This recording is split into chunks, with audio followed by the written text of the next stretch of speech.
এই ঘন সবুজ প্রকৃতির দেশ, সুজলা সুফলা বাংলাদেশ। অপরূপ প্রাকৃতিক সৌন্দর্য, নদী বিধৌত উর্বর সমভূমি, মৎস্য সম্পদে পরিপূর্ণ জলাভূমি এবং সর্বোপরি বিশাল জনসংখ্যা, সব মিলিয়ে মহান আল্লাহর অপার কৃপায় ধন্য এক দেশ বাংলাদেশ। এই দেশেরই উত্তর পূর্বাঞ্চলীয় জনপদ সিলেট দুটি পাতা একটি কোণের দেশ নামে খ্যাত। শিল্প, প্রাকৃতিক সম্পদ ও খনিজ সম্পদের মিশেলে দক্ষিণ এশিয়ার অন্যতম ধনী জেলা হিসেবে স্বীকৃতি পেয়েছে এই সিলেট। সুরমা কুশিয়ারা নদী বিধৌত এই জনপদে মহান আল্লাহ যেন উদার চিত্তে ঢেলে দিয়েছেন তাঁর সৃষ্টির সম্ভার। হজরত শাহজালাল শাহপরান রহমাতুল্লাহ আলাইহের মতো অসংখ্য অলি আউলিয়ার পদচারণায় যেমন পুণ্যভূমি হিসাবে খ্যাতি পেয়েছে, তেমনি অনেক জাতীয় ব্যক্তিত্বের জন্মস্থান হিসেবেও রয়েছে আলাদা মর্যাদা। এই সিলেটেরই একটি ঐতিহ্যবাহী জনপদ গোলাপগঞ্জ বিয়ানীবাজার উপজেলা। বৃহত্তর সিলেটের ইতিহাস ঐতিহ্য চর্চায় এ অঞ্চলের রয়েছে সমৃদ্ধ পদচারণা। বিশেষ করে শিক্ষা, সংস্কৃতি, ধর্মের প্রচার প্রসার এবং মানব সেবায় গোলাপগঞ্জ বিয়ানীবাজার অন্যান্য উপজেলা থেকে স্বতন্ত্র। ব্রিটিশ উপনিবেশ বিরোধী কিংবা নানকার আন্দোলন থেকে শুরু করে মুক্তিযুদ্ধ এবং তৎপরবর্তী সময়ে দেশের উন্নয়নে এ অঞ্চলের বিদগ্ধ ব্যক্তিদের রয়েছে গৌরবোজ্জ্বল ভূমিকা।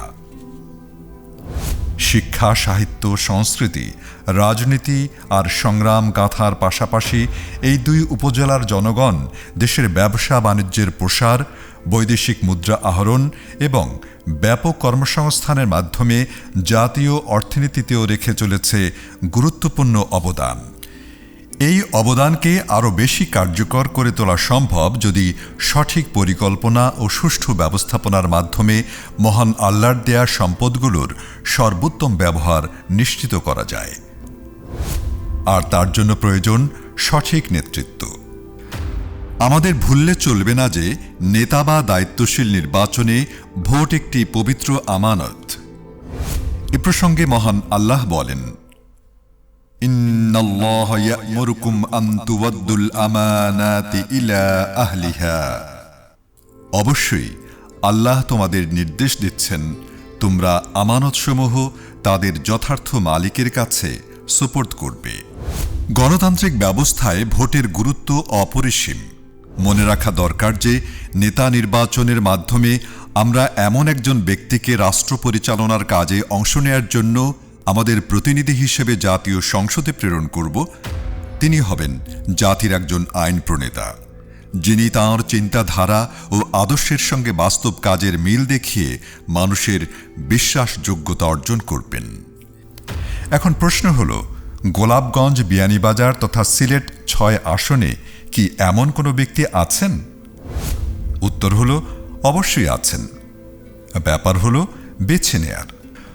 জনাব মোহাম্মদ সেলিম উদ্দিন উন্নয়নব্রতী এই রাজনীতিবিদ ১ মার্চ ১৯৭৫ সালে বিয়ানীবাজার উপজেলার পূর্ব মড়িয়া ইউনিয়নের আষ্টঘুরি গ্রামে জন্মগ্রহণ করেন। তাঁর পিতার নাম মোহাম্মদ আব্দুল গফুর এবং মাতার নাম মরিয়ম বেগম।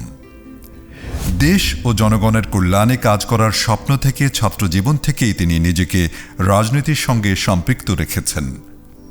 ২০০৪-২০০৫ সালে এশিয়ার বৃহত্তম ছাত্র সংগঠন বাংলাদেশ ইসলামী ছাত্র শিবিরের কেন্দ্রীয় সভাপতি হিসেবে নেতৃত্ব দিয়েছেন।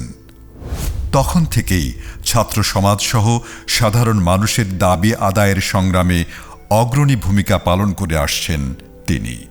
ছাত্রজীবন শেষেই জনাব মোহাম্মদ সেলিম উদ্দিন জড়িত হন দেশের মূলধারার রাজনীতির সঙ্গে। পাশাপাশি দায়িত্ব পালন করে যাচ্ছেন বিভিন্ন সামাজিক সাংস্কৃতিক প্রতিষ্ঠান, সংস্থা ও সংগঠনের। এগুলোর মাধ্যমে তিনি নিজেকে জনগণের সামনে তুলে ধরার প্রয়াস চালিয়ে যাচ্ছেন। তাদের মধ্যে এই বোধটুকু দেওয়ার চেষ্টা করছেন যে সমাজসেবা কারো দয়া কিংবা মহত্ব প্রকাশের বিষয় নয়, বরং এটি মহান আল্লাহ তাআলার নির্দেশনা। তাই ইবাদতের অনুভূতি নিয়ে তিনি ময়দানে জনকল্যাণমূলক কাজ করে যাচ্ছেন। 2022 সালে নিজ এলাকার বন্যা দুর্গতদের মাঝে ব্যাপক ত্রাণ কার্যক্রম পরিচালনার পাশাপাশি বন্যা পরবর্তী সময়ে পুনর্বাসন কার্যক্রম পরিচালনা করেন তিনি। মোহতারাম আমিরে জামাত ডাক্তার শফিকুর রহমানের পাশাপাশি জনাব মোহাম্মদ সেলিমউদ্দিন অসহায় বন্যার্তদের পাশে দাঁড়ান। প্লাবিত এলাকার জনসাধারণের জন্য শুকনো খাবার, বিশুদ্ধ খাবার পানি এবং জরুরি জীবন রক্ষাকারী ঔষধ সহ অন্যান্য প্রয়োজনীয় সামগ্রী বিতরণ করেন। বন্যার পানি নেমে যাবার পর ক্ষতিগ্রস্তদের মাঝে গৃহ নির্মাণ সামগ্রী এবং অন্যান্য পুনর্বাসন দ্রব্যাদি বিতরণ করেন। 2024 সালের 31 মার্চ রাতে সিলেটে প্রচণ্ড রকমের শিলাবৃষ্টি হয়। এতে বিয়ানীবাজার গোলাপগঞ্জবাসীর ব্যাপক ক্ষয়ক্ষতি হয়। এই সময় এলাকায় ছুটে যান মানবদরদী জনমানুষের প্রিয় নেতা মোহাম্মদ সেলিমউদ্দিন। তিনি ক্ষতিগ্রস্তদের মাঝে শুকনো খাবার, বিশুদ্ধ খাবার পানি, ঔষধ, গৃহ নির্মাণের জন্য টিন সহ নানাবিধ প্রয়োজনীয় সামগ্রী বিতরণ করেন। যেহেতু জনাব মোহাম্মদ সেলিমউদ্দিন ঢাকা মহানগরী উত্তর জামাতের আমির, তাই ঢাকা মহানগর উত্তর সিটি কর্পোরেশন এলাকায় তাঁর গৃহীত নানাবিধ উন্নয়নমূলক কাজের সুফল ভোগ করছেন বিভিন্ন শ্রেণী পেশার মানুষ।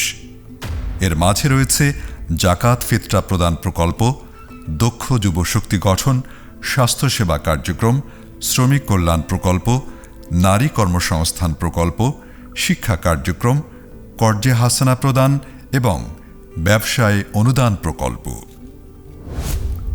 একইভাবে বিয়ানীবাজার গোলাপগঞ্জের উন্নয়নের জন্য রয়েছে জনাব মোহাম্মদ সেলিমউদ্দিনের ব্যাপক পরিকল্পনা। এর মধ্যে উল্লেখযোগ্য কিছু পরিকল্পনা এখানে তুলে ধরা হল। ব্যবসায় অনুদান প্রকল্প, বেকার যুবকদের আত্মকর্মসংস্থানের লক্ষ্যে ক্ষুদ্র ব্যবসায় অনুদান দিয়ে সহযোগিতা করা। কর্জে হাসানা প্রকল্প, সাধারণত আত্মমর্যাদাবোধ সম্পন্ন ব্যক্তিগণ দান বা অনুদানের পরিবর্তে সহজ শর্তে ঋণ বা কর্জে হাসানা নিয়ে সমস্যা সমাধানে স্বাচ্ছন্দ্য বোধ করেন। তাঁদের উদ্দেশ্যে কর্জে হাসানা ফান্ড গঠন করে প্রযোজ্য ক্ষেত্রে সহযোগিতা প্রদান করা।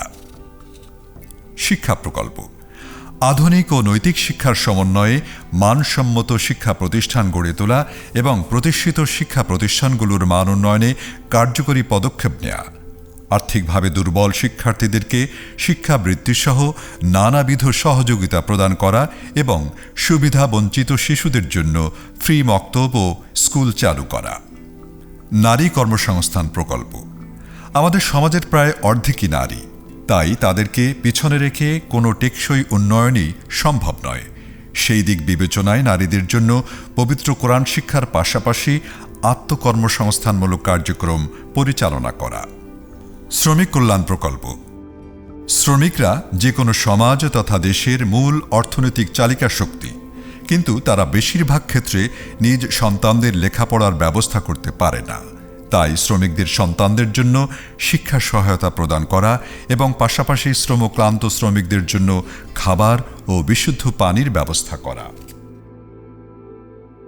স্বাস্থ্যসেবা প্রকল্প, স্বাস্থ্য খাতে ব্যাপক পরিকল্পনার মধ্যে রয়েছে নিয়মিত হেলথ ক্যাম্প, সিনিয়র সিটিজেনদের স্বাস্থ্যসেবার জন্য হোম সার্ভিস, চক্ষু শিবির, প্রসূতি ও নবজাতক সেবা, অ্যাম্বুলেন্স ও অক্সিজেন, ডায়াগনস্টিক ও পেশেন্ট কেয়ার, বিনামূল্যে রক্ত ও প্লাজমা দান, হেলথ কার্ডের মাধ্যমে স্বল্পমূল্যে স্বাস্থ্যসেবা, টেলিমেডিসিন, সুন্নাতে খাতনা ক্যাম্প, প্রাইমারি হেলথ ট্রেনিং এবং মানসম্মত হেলথ সেন্টার ও হাসপাতাল প্রতিষ্ঠা। পাশাপাশি মৃত ব্যক্তির গোসল দান, দাফন কাফন সম্পন্ন এবং অ্যাম্বুলেন্স সার্ভিস প্রদান করা।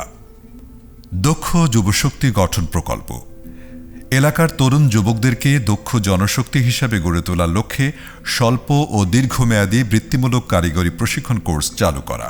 পাশাপাশি ইংরেজি ও আরবি ভাষা শিক্ষা এবং আউটসোর্সিং ও ভিডিও এডিটিং কোর্স পরিচালনা করা। জাকাত ফিতরা প্রদান প্রকল্প, ঈদ কেন্দ্রিক জাকাত ফিতরা সংগ্রহ করে তা যথাযথ বন্টনের ব্যবস্থা করা এবং ঈদুল আজহায় কোরবানির গোশত সংগ্রহ করে তা সঠিক হকদারদের নিকট সুষ্ঠু বন্টনের ব্যবস্থা করা এবং কোরআন ও ইসলামী জ্ঞান প্রতিযোগিতার মাধ্যমে পথহারা মানুষদেরকে সঠিক পথের দিশা দেওয়ার জন্য নেওয়া হয়েছে বিশেষ কর্মসূচি। বিয়ানীবাজার গোলাপগঞ্জ উন্নয়ন ফোরামের উদ্যোগে কোরআন ও ইসলামী জ্ঞান প্রতিযোগিতা 15টি ক্যাটাগরিতে এই প্রতিযোগিতা অনুষ্ঠিত হবে। সেখানে প্রতিটি গ্রুপে কমপক্ষে 10টি পুরস্কার রয়েছে। মোট 150টা পুরস্কার আছে। 6,45,000 সমমূল্যের পুরস্কার দেওয়া হবে, নগদ টাকা এবং অন্যান্য ক্রেস্ট সহ বিভিন্ন সার্টিফিকেট সহ দেওয়া হবে। হাজারো প্রতিযোগিতা আছে, আমি চাইলে ম্যাথ অলিম্পিয়াড দিতে পারতাম, ফিজিক্স দিতে পারতাম, কেমিস্ট্রি দিতে পারতাম, বা অন্য সাধারণ নলেজ একটা দিতে পারতাম। তো আমার কাছে মনে হলো স্রষ্টার দেওয়া যে আল কিতাব আল কোরআন, এটা যদি আমরা চর্চা বাড়াই তাহলে আমাদের সমাজে ভ্রাতৃত্ব বাড়বে, মানুষের মধ্যে ভালোবাসা বাড়বে, মানুষের মধ্যে সঠিক জ্ঞানের চর্চা হলে, সঠিক জ্ঞান অর্জন করলে মানুষের মনুষ্যত্ববোধ বাড়বে, মানুষ সুন্দরভাবে এই সামাজিক বন্ধনের মধ্যে আসবে। এই সেন্স থেকে আমি প্রতিযোগিতাটার আয়োজন করি। আলহামদুলিল্লাহ অনেক সাড়া পেয়েছি। আমি চাই এখানকার বেকার যুবকদের কর্মসংস্থানের ব্যবস্থা করতে। আমি চাই পথহারা যুবকগুলো তাদেরকে পথের দিশা প্রদর্শন করতে। সেজন্য অনেকগুলো টেকনিক্যাল ট্রেনিং প্রোগ্রাম আমি বিয়ানীবাজার গোলাপগঞ্জে চালু করতে চাই। আমরা মনে করি জনাব মোহাম্মদ সেলিমউদ্দিনের মতো সৎ, যোগ্য, আদর্শবান এবং কর্মবীর মানুষকে যদি জাতীয় সংসদে পাঠানো যায় তাহলে তিনি গোলাপগঞ্জ বিয়ানীবাজার উপজেলার আপামর জনগোষ্ঠীর ভাগ্য উন্নয়নে বলিষ্ঠ ভূমিকা রাখতে সক্ষম হবেন ইনশাআল্লাহ। বাংলাদেশ, এই শাহজালালের বাংলাদেশ, শাহ মাখদুমের বাংলাদেশ।